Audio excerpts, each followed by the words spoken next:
Dia histórico. Senado reprova Bécias em recado ao STF e ao governo Lula que fica sem sustentação.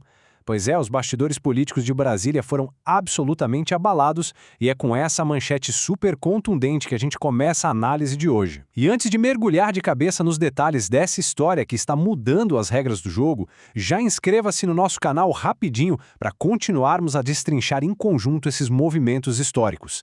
O que a gente vai examinar hoje, com base nas fontes, é um evento raríssimo da nossa República, uma verdadeira quebra de braço institucional sem precedentes recentes. Então, a grande pergunta que fica no ar, e que vai guiar nossa análise, é a seguinte: como é que uma indicação ao Supremo Tribunal Federal que, olha, contava com um financiamento massivo de emendas do governo e que, na teoria, estava super segura, desmorona de um jeito tão espetacular numa votação secreta? É aquele clássico paradoxo da política. A articulação tinha bilhões na mesa, promessas super amarradas, e mesmo assim o resultado pegou todo mundo de surpresa. Certo, vamos para a seção 1, o voto histórico e a rejeição no Senado. Vamos dar uma olhada rápida nesse choque sistêmico. Olha só os números crus da votação secreta, um placar que, sinceramente, quase ninguém previu. Foram 42 votos contrários à indicação contra apenas 34 a favor. E a matemática aí é implacável, viu? O indicado precisava de 41 votos positivos para conseguir vestir a toga. Mas, no fim das contas, o jogo virou e virou feio contra o governo. Eles superaram e muito a margem para uma rejeição clara, mostrando uma dissidência fortíssima no plenário. E para a gente ter uma real dimensão do que acabou de acontecer, é só olhar para a linha do tempo. As fontes ressaltam o peso histórico absurdo desse evento. Lembrando que a última vez que o Senado brasileiro disse não para o nome indicado pela Presidência da República ao STF foi lá no longínquo ano de 1894. Exatamente, 1894, com a rejeição do médico Barata Ribeiro. Ou seja, estamos falando de uma ruptura legislativa que simplesmente não acontecia há 130 anos. Isso com certeza demonstra algo que vai muito além da política do dia a dia. Indo direto para o núcleo do problema, entramos na nossa segunda parte, o fator Flávio Dino e o jogo de promessa e retaliação. O material indica que essa rejeição toda teve bem menos a ver com o próprio Jorge Messias e muito mais com o acerto de contas.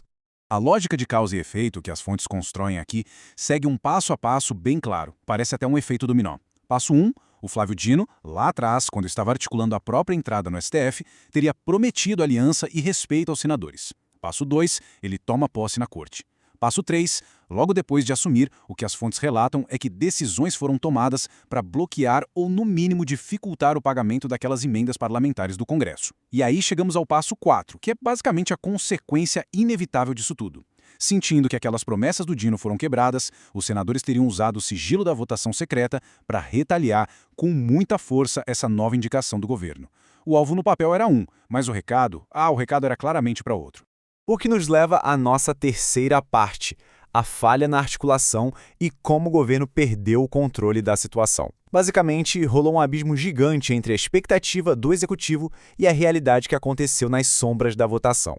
Aqui a gente vê um choque de força super evidente. De um lado da balança, aquela velha estratégia tradicional do governo. A liberação massiva de bilhões de reais em emendas, bem nas vésperas da votação, para supostamente garantir a base aliada. Do outro lado, a realidade política batendo na porta. Vários senadores simplesmente aproveitaram o escudo do voto secreto, receberam os recursos liberados, mas na hora H votaram categoricamente contra o governo. A fonte é super dura ao apontar que essa tática de pagar para levar falhou miseravelmente diante de um Senado que estava altamente insatisfeito. E é interessante notar como outros analistas leram a situação. Essa citação, por exemplo, resume a visão da jornalista Miriam Leitão, que argumentou que a derrota do Messias estaria atrelada também à falta de diversidade, já que existia um clamor forte para uma indicação feminina para o cargo. Mas olha, o autor das nossas fontes discorda e critica essa leitura de forma bem enfática. Para nossa fonte, pautas de diversidade não tiveram absolutamente nenhum peso no plenário. Teria sido puramente uma greve política dura, um embate de poder raiz, motivado por questões institucionais e fisiológicas. Vamos agora para a seção 4, a reação política e o impacto imediato. Quais são os ecos dentro de Brasília depois de uma pancada institucional desse tamanho? Esse número, sozinho, explica o tamanho do problema. 42 votos. E a importância matemática disso vai bem além de só reprovar um nome. As fontes fazem questão de bater nessa tecla, de que exatos 42 votos é justamente a maioria absoluta necessária no Senado para abrir um processo de impeachment contra um ministro em exercício do próprio STF. O autor lê esse placar como o Senado literalmente mostrando os músculos, sabe? Dando o recado de que eles têm sim um número exato para ameaçar o Supremo diretamente caso queiram no futuro. Com todas essas cartas na mesa, chegamos à nossa quinta e última parte da análise, o futuro da vaga e os cenários possíveis daqui para frente.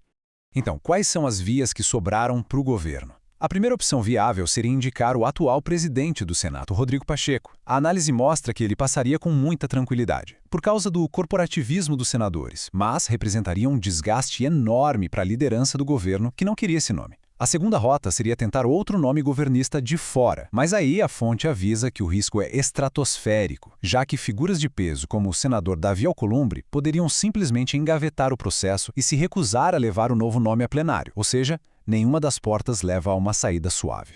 O que nos joga direto para o cenário final desenhado e que é amplamente defendido no material original. Se essa trava continuar, as expectativas são as seguintes: a vaga fica ali, em aberto, por conta desse choque entre os poderes, as decisões cruciais iriam sendo empurradas no Senado pelo menos para o período pós-eleitoral, e a consequência de longo prazo, que a fonte idealiza, é que esse atraso poderia empurrar o preenchimento dessa vaga vital até 2027, abrindo espaço para que o próximo governo, possivelmente de direita, segundo a perspectiva deles, tenha o poder de escolher e com isso mudar a demografia do tribunal.